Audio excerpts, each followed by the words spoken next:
छवीहीं आईनी तरमीम पार्लियामेंट या सुप्रीम कोर्ट ही ख़त्म करे सके थी। जेसी ताईं इहे न थियो थिए मामला उन्हीअ तरमीम तहत हलंदा।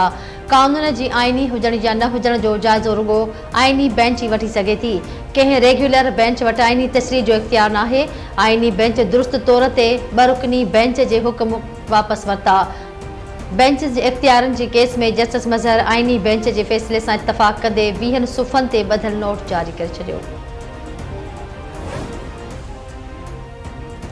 सिक्योरिटी फोर्स जूं केपी जे ॿिनि मुख़्तलिफ़ इलाक़नि में कार्रवाइयूं 7 दहशतगर्द मारिजी विया, 5 ज़ख़्मी। डीआई खान जे इलाक़े मंडी में ऑपरेशन दौरान 3 दहशतगर्द मारिजी विया ऐं 2 ज़ख़्मी थी पिया। उत्तर वज़ीरिस्तान जे मीर अली में ऑपरेशन दौरान 4 दहशतगर्द मारिया विया ऐं 3 ज़ख़्मी थिया। ISPR चयो त इलाक़े में इम्कानी दहशतगर्दनि जे ख़ात्मे लाइ क्लीयरेंस ऑपरेशन जारी आहे। सिक्योरिटी फोर्सिस मुल्क मां दहशतगर्दी जे ख़ात्मे लाइ पुरज़िम आहिनि। मुख़्तलिफ़ मामलनि जो जाइज़ो वठण लाइ IMF मिशन पाकिस्तान पहुतल।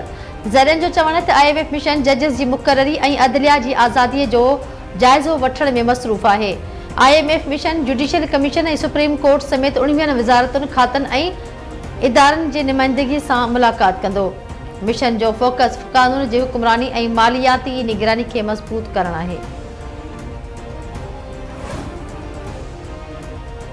IMF मुख़्तलिफ़ मामलनि जो जाइज़ो वठण लाइ पंहिंजो मिशन पाकिस्तान उमाणण वारी ख़बरुनि जी तरदीद करे छॾी। तर्जुमान चयो त जाइज़ो वठण लाइ को मिशन पाकिस्तान न आयो आहे। प्रोग्राम सां लाॻापियल मसइलनि खां सवाइ को जाइज़ो न वरितो वेंदो।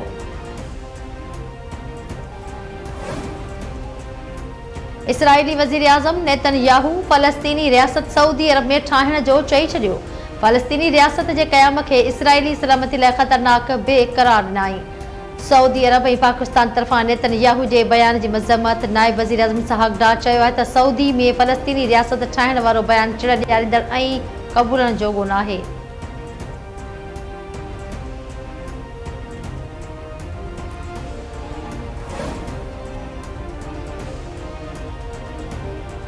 PTI जुडिशियल कमीशन जो इजलास मुलतवी करण जो मुतालबो करे छॾियो। चीफ जस्टिस यहया आफरीदी खे उमाणियल ख़त में सेनेटर अली ज़फ़र चयो आहे त इस्लामाबाद हाई कोर्ट जे जजिस जो सीनियरिटी वारो मामिलो हल थियण ताईं इजलास मुलतवी कई वञे।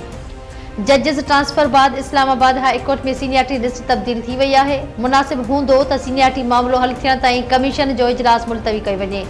इजलास सॾायो बि था त ट्रांसफर थियल जजिस खे गौर हेठि न आंदो वञे।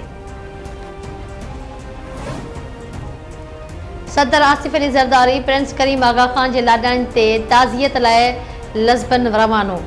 सदर ममलिकत प्रिंस रहीम आगा खान सां मुलाक़ात कंदो। सदर आसिफ अली ज़रदारी जी पुर्तगाल जे सदर सां बि मुलाक़ात रिथियल। कराची में वॾे वज़ीर मुराद अली शाह सां PP जे सीनियर अॻवान राजा परवेज़ अशरफ जी मुलाक़ात। मुल्की सियासी ऐं माशी सूरतहाल ते ख़्यालनि जी ॾे वठि।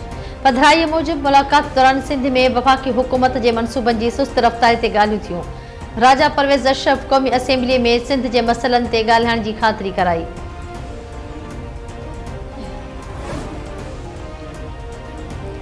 सॼी दुनिया वॾी माशी तब्दीलियुनि मां गुज़रे पई। वापारी टैरिफ वॾो चैलेंज बणिजी साम्हूं आयो आहे।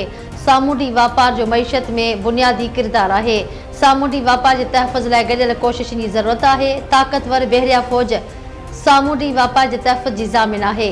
बचाव वारे वज़ीर ख़्वाजा आसिफ जो अमन डायलॉग जे इफ़्तिताही तक़रीब खे ख़िताब चवे थो हिंदी समुंड में आलमी तेल ऐं गैस जा 50% ज़ख़ीरा आहिनि। आलमी माशी निज़ाम मेरी टाइम ते भाड़े थो। पाक बहरिया इलाक़ाई अमन ऐं सलामती लाइ अहम किरदारु अदा करे पई। हथरादू ज़हानत ऐं टेक्नोलॉजीअ जे इनक़लाब आलमी मंज़रनामो तब्दील कयो आहे।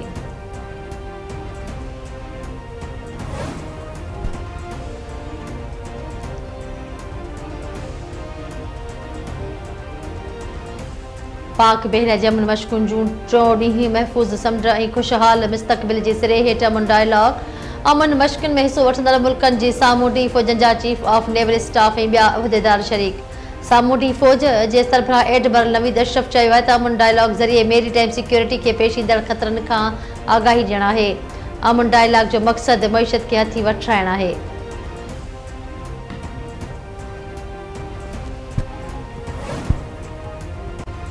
नफ़रत जी सियासत खे हमेशह लाइ दफ़न करणो पवंदो। नफ़रती विरहाङे वारी सियासत सां मुल्क खे नुक़सानु पहुतो।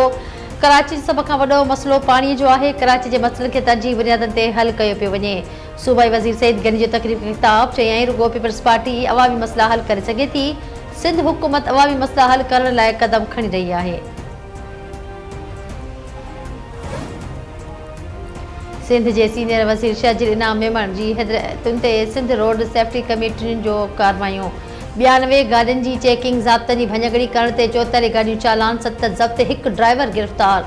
शहजीर इनाम मेमण जो चवणु आहे त ट्रैफ़िक ज़ाब्तनि ते सख़्तीअ सां अमल कराए पियो वञे। अवामी तहफ़्फ़ुज़ अवली तरजीह आहे। जेको बि क़ानून जी भञगड़ी कंदो उन ख़िलाफ़ सख़्त कार्रवाई कई वेंदी।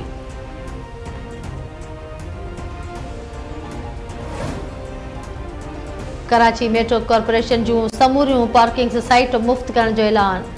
मेयर मुर्तज़ा वहाब चयो त KMC पार्किंग साइट्स में का फीस वसूल न कई वेंदी। KMC हाणे पंहिंजे पेरनि ते बीठी आहे। पार्किंग मुफ़्त करण जो फ़ैसिलो अवामी मुफ़ावत में कयो वियो। KMC जे नाले ते गैर क़ानूनी उगाड़ी कंदड़नि खे गिरफ़्तार कयो वेंदो।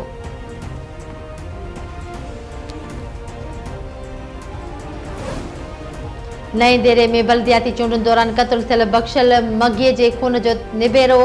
मघी बिरादरी जे हलंदड़ तकरार जो निबेरो आगाह अली नवाज़ जलबाणी ऐं अली ॾिनो मघीअ जी सरपंचीअ में थियो। क़त्ल जो ॾोह साबित थियण ते हिक धुर मथां 37,50,000 ॾंड विधो वियो।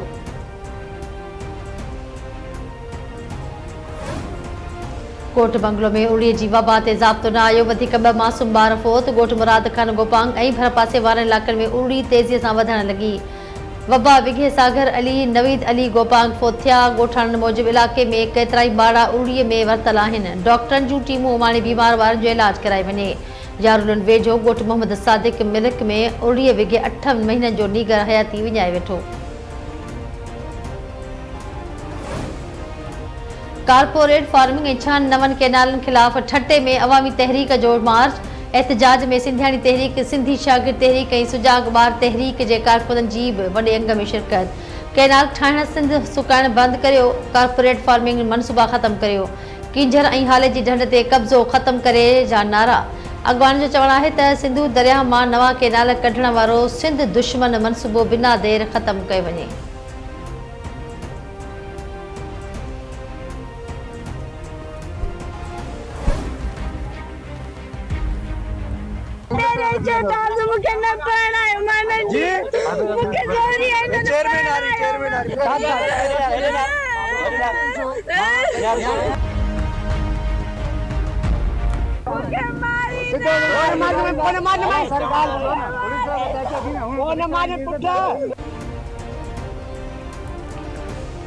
सेठ राजा प्रसाद पारजा में नंढी उम्र जी निगरी के पैसनि एवज़ परणाइण जो इंकशाफ। ज़बरदस्ती मुड़ुस ॾांहुं मोकिलण ते निगरी शहनाज़ इस्लामी घरां निकिरी वई। ज़बरदस्ती परणाइण जूं दाहूं वीडियो सोशल मीडिया ते वायरल थियण बाद पुलिस निगरी खे खणी थाणे पहुचायो। पुलिस साॾो बयानु ॾींदे निगरी शहनाज़ इस्लामी चयो त कुझु ॾींहं पहिरियां संदसि शादी आमिर इस्लामी सां कराई वई हुई, जंहिं ॾांहुं हू नथी वञणु चाहे।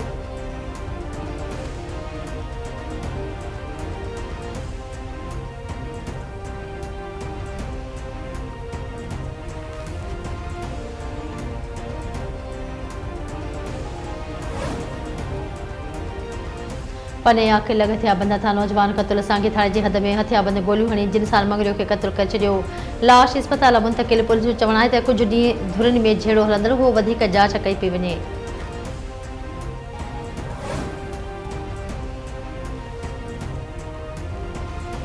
सिंध जे मुख़्तलिफ़ शहरनि में रोड हादसनि में 2 औरतुनि समेत 5 ॼणा फ़ौत, 4 ज़ख़्मी। लखी गुलाम शाह भरिसां क़ौमी शाहराह ते ट्रैक्टर ट्राली ऐं मोटरसाइकिल में टक्कर थी पियो। हादसे में जन्नत ख़ातून बुगटी ऐं नसीबा ख़ातून बुगटी फ़ौत थी वियूं।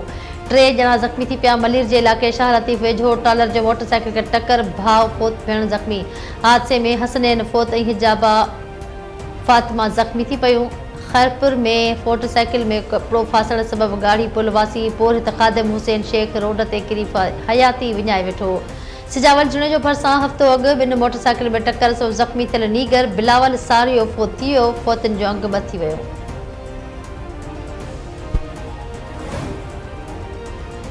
वगड़ ऐं दरिया मरी भरिसां 2 नौजवाननि फाहो कयाब घात करे छॾियो। वगड़ वेझो ॻोठा आली ख़बर में वज़ीर अली वगड़ मुबैना तौर घरू अणबड़ता पंहिंजी ज़िंदगी जो ॾीओ उझायो। दरिया खान मरी लॻ मिस्री जीवा में ज़हीर ॾाहिरी पंहिंजी ज़िंदगी जो ॾीओ गुल करे छॾियो।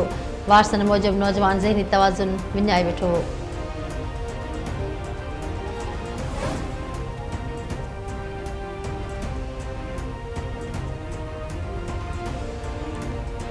सकरन भरसा एक्साइज पुलिस जी वर्दी पहरियल हथियारबंदनि फुर्रब शहरनि बिन फोरन के पकड़े वरतो। फार्म स्टाफ वट फोरन गाड़ी के कागज जे करण जे बहाने रोके घी से भरियल मज़दा फुर कई।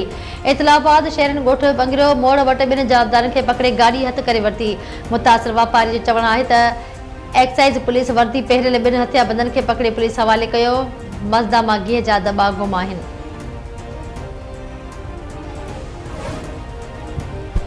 मिठी में बाहि लगण सबब बिन औरतुनि जा घर सड़ी रख। इलाके आकिली पाड़े में बाहि सबब बिन जो चौवरनि में पियल सामान सड़ी रख थी वियो।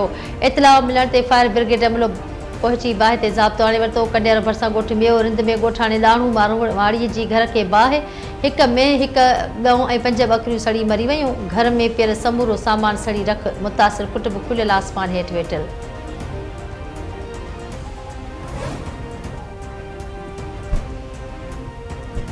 बावड़ो भरसा रावती के कच्चे में ॾोहारनि खिलाफ पुलिस ऐं रेंजर्स जो गॾियल ऑपरेशन जारी। धाड़ियलनि जे ठिकाने के बाहि। एसएसपी घोटकी जो चवण है ऑपरेशन दौरान ॾोहारनि जे घरनि के हेवी मशीनरी से ड्राहे बाहियुनि ॾेई साड़ी वियो आहे।